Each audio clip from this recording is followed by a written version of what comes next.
Hello again, Dick Foth here. It is Labor Day, 2022. It's a glorious Monday morning, and I sit actually about 20 feet above the Poudre River in Colorado, here by our home. And it's just a wonderful day. It's pristine blue. There are flocks of birds in the sky, little tiny guys.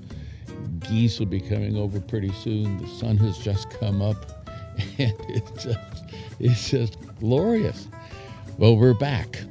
Took a break for summertime from the podcast, and this is season 2. The first season was called Known, Stories to Make Sense of It All. This season is Foth and Friends, Stories to Make a Difference. There is something about story for which we're built. There's something about story that is embedded in our brain. We're designed for it because it helps us remember things. It gives us places to hang our hats, if you will. So, Labor Day weekend, 2022. And the thing that strikes me as I sit by this river is that though we say there are two things you can always count on, death and taxes, I would submit that there are other things you can count on, one in particular, and that's change. As things go on around us, you can sense change. I'm hearing the sound of the river. I'm hearing the sound of bikers sliding past behind me on the pathway. I can hear the highway about a half mile to my west, maybe not even that far. We got birds, all kinds of things are in movement, change, transition. I mean, just sitting here, I know that today, in the next hour, I'll move 67,000 miles. You say, really? Well, you know, that's how fast the Earth is traveling around the sun. It feels like we're stationary. We're not in a car, on a bike, or in a plane. But the fact is that today we'll travel 1.6 million miles. Life is full of change. And some of it's slow, and some of it's fast. The aging process is a relatively slow process. And Ruth and I now have been around the sun a bunch of times, and we see the aging process. But sometimes you see change that's radical and quick. Just this past Friday, Ruth and I had taken a whirlwind trip, a driving trip actually, a 5-day driving trip from here in Colorado to California to see family and back. And on Friday afternoon, as we headed from Southern California back toward Colorado, we came through Baker, California. It was just kind of a dot. I think it's an unincorporated community out on the edge of the Mojave Desert, heading northeast toward a city called The Meadows. We don't know it by that, and it's a big city. It's the size of Baltimore. We know it by its Spanish name, Las Vegas. Las Vegas is surrounded by mountains some distance away, but the mountains on all four sides. And we're coming from the southwest up over a range of hills. We've just come through an area in the Mojave Desert that's just full of Joshua trees, these interesting plants. I don't know if they're thorny, but they're sort of twisted and gnarled and very interesting. You can just look up Joshua Tree National Monument, and you can see them. But we're coming up over a range that's, I think it's about 4,000 feet, and I look ahead and we see some clouds and what looks like rain. You know how you can see rain falling in the distance. And I said, Ruth, I think there might be rain. Well, the crazy thing was that my temperature gauge on outside air in our car read 112 degrees. We come up to the top of the range, and there's a spectacular rainbow, because we're just at the right angle for us to see a rainbow as the sun comes from behind us and goes through the water droplets. And Ruth said, you got to take a picture. So I stopped the car, got out. When I got back in the car, there was a splattering of rain on the windshield. We headed down the other side of the mountain, and all of a sudden, it was like, you talk about change, it was like a monsoon. It was a torrent of rain, if you will. And it lasted for about 5 or 6 minutes. I could hardly see the road. What was crazy is that the temperature on that temperature gauge on our car for the outside air went from 112 degrees to 75 degrees in 5 minutes. That's what I call change. Well, here's the deal.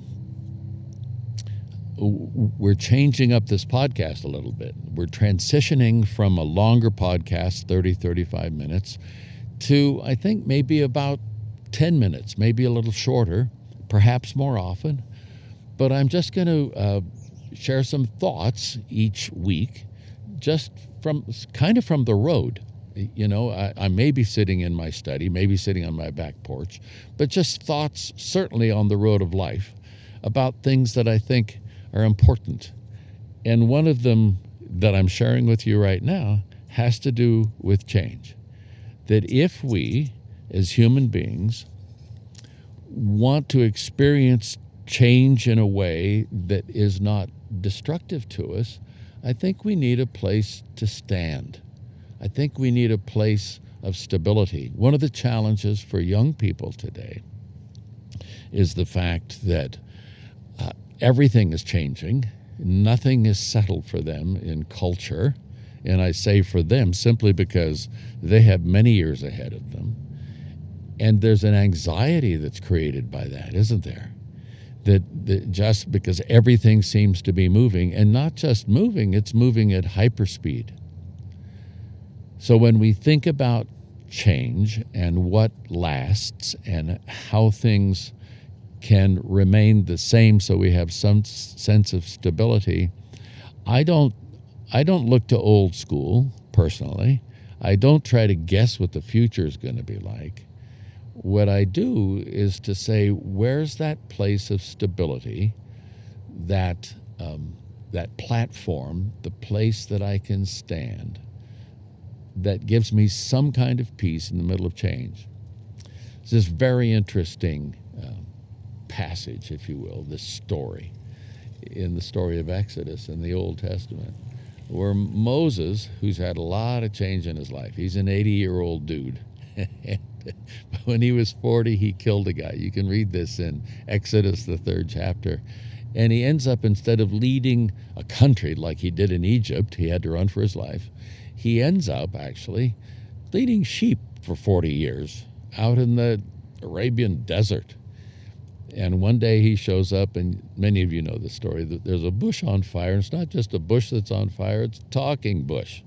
And, you know, sometimes in very dry climates, apparently vegetation can spontaneously combust. This isn't that, because this is a bush that isn't consumed. It isn't just fuel that goes away. And the voice says to him, "Take off your shoes, Moses, you're on holy ground." And God, Yahweh himself, has a commission. There's going to be a big change for Noah. He wants him to go and set his people free. And when in Egypt, because they've been slaves for hundreds of years. And Noah, of course, doesn't want to do that. I don't know if his face is on every wanted poster in post offices across Egypt, but he's a wanted man. And so he asks God his name, because there are a gazillion gods in that part of the world, depending on what tribe you're with and how you see things. And he says, "My name is I am that I am." And I'm thinking to myself, what kind of a name is that? Well, it's certainly not a Western name, because that would just be I do that I do. I am that I am is like the most secure name in the universe. He just is, if you will. That, I would submit, is a place to stand in the middle of change. And when you stand there, I think what happens is that when the Apostle Paul comes along years later, thousands of years later, and he's sharing this good news about Jesus, this is what he says about being in connection with that I am God that Moses talks about, expressed in the person of Jesus. This is found in a letter that he writes to a group in a party town called Corinth in the south of Greece. And you can find this in the 2nd letter to the Corinthians, 3rd chapter, 18th verse. "And we who with unveiled faces all reflect the Lord's glory, are being transformed into his likeness with ever increasing glory, which comes from the Lord, who is the Spirit. In one or more translations, it says we go from glory to glory. Everything around us is changing.